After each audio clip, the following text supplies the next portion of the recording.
Hey everybody, before I get into the video, if you're new to this channel and you've just come in through searching for what this video is about, check out my playlist that's going to be linked in the description called Tips for New Riders. There's about 60 different videos there that cover everything you're going to need to know, from getting licenses to what bikes, mechanical stuff, how to pass the test, how to ride the bike, everything. And I've already done a video on slow control and using the clutch, but it was a much larger, broader video. This is just going to be about the clutch and nothing else. And the reason for that is because it's the one thing that people continue to ask about. And I don't have a video that's like, that you can search how to use a clutch. And it's such a common thing that it's good to have a video on this subject that people can find more easily, rather than the big, long, elongated one that's about Mod 1. Whereas in reality, it's actually clutch control and how to ride a bike. I'm going to do this on my Suzuki DRZ 400 SM. This is a manual bike. It's got 5 gears. And also the clutch on this is very finicky. A lot of people who got off sport bikes and tried riding one of these find themselves stalling constantly, because an inline 4 has got more ability to not stall. I'm going to keep it really simple here, but if you think about this, if you've got 4 people dinging bells, there's always a noise going on, okay? If you manage to stop one of those people, the other ones can still keep making noises. On a single, you've got one guy with a bell, you stop him dinging, it goes out. That's actually quite a good explanation. Now, I'm only going to talk about the clutch in this. I have a video called How to Ride a Motorcycle, and I have a video on slow control that's going to really go into this. But just to point out the basics: front brake, rear brake. Yes, your right foot and your right hand are your front and rear brake. Left hand is the clutch, left foot is the gear shifter. Okay, so the clutch. Some people seem to think this is an insurmountable challenge. It is not. One more bit of understanding: the way that a clutch works. You have the motor running all the time, okay? And you have a plate. And then you have the clutch and the drive to the chain and everything. So this one's spinning, this one's not. When the clutch is engaged, they press each other like this, and then they can turn together.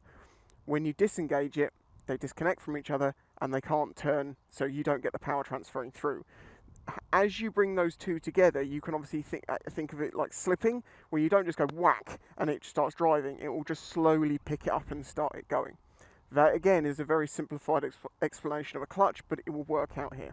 So first things first, the neutral light is on, so I can pull the clutch in, start the bike. We do that just in case it is in gear, it will jump forwards. Ordinarily, motorcycles have a switch on the clutch lever, which lets the bike know if the clutch lever is pulled in or not. If it's in first gear and the clutch lever has not been pulled in, normally the bike will not even try and start.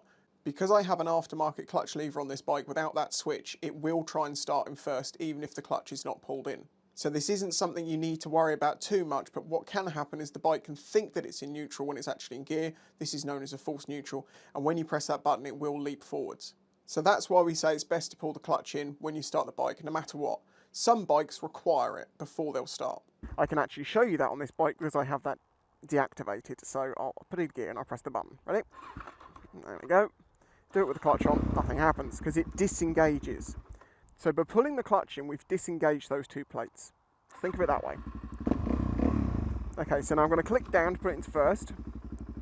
Now with this bike, if I do nothing with the throttle, absolutely nothing, and just let the clutch out, slowly, it will start to move a little bit, but eventually, it doesn't like this. As I say, inline 4s are much better at doing this, multi-cylinder engines. But as you can see, the bike just pulled away on its own. Now, I'm going to do that quickly. Notice the difference. Gently.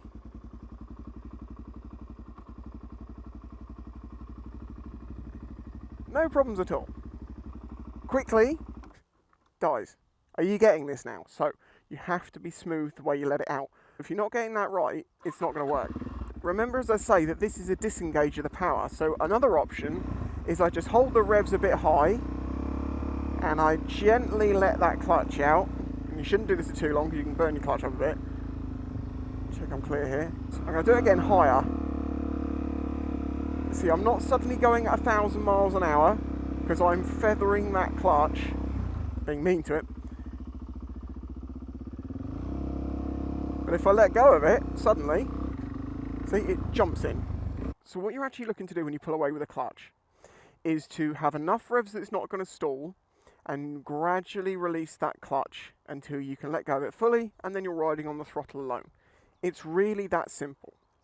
Okay, so clutch in, bike's in first. See a little bit of revs, just slowly releasing that clutch, and we're away. I'm not touching the clutch now. But if I want to come to a stop, I'm going to need to pull that clutch in at some point. As you can see, what it's going to do is get back to that jerky, oh god, it doesn't like it.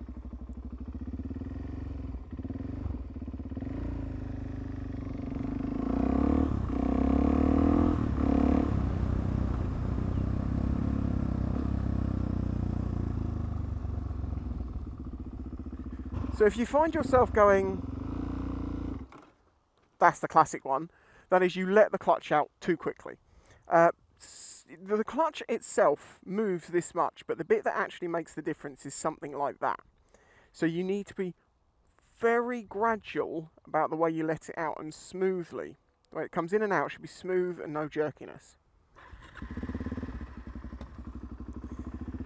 So, and you see, I can just use a little bit of throttle and a little bit of clutch, and that's how you can easily roll around. And then this obviously leads you into being able to do slow control. Thankfully for you, they don't make you do full lock turns like this in the test.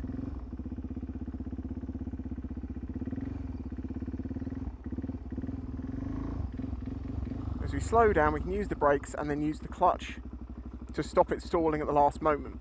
You don't want to pull the clutch in early because you lose your engine braking, and I don't want to get into that again. This is why you need to watch the full video, but I'm just doing the clutch for now.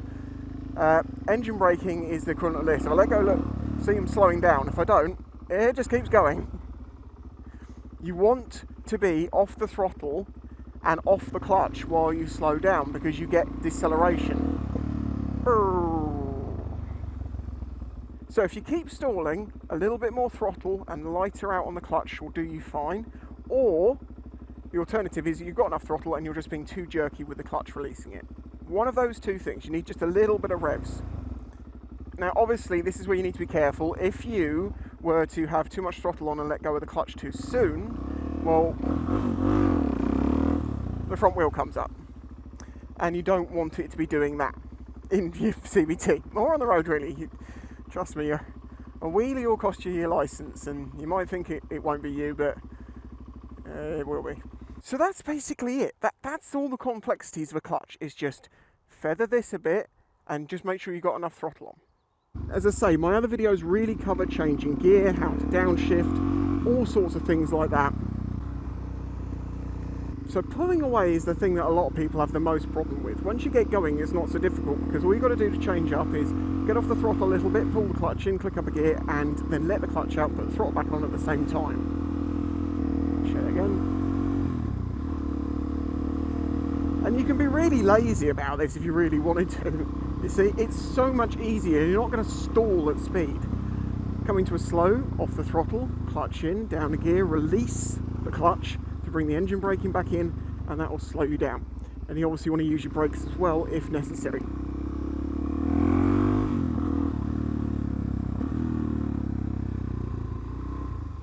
Now in corners you sometimes feel like you need to have half power, half clutch, so you can feather that power a little bit more controllably, and that's what I'm doing here. If I try to do this without the clutch, I can, but it's not as stable because I haven't got the same control over the power.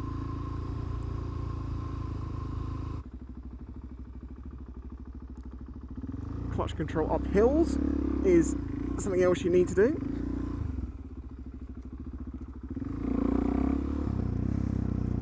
So as I say, I really want to keep this one short, so that is the very basics of a clutch.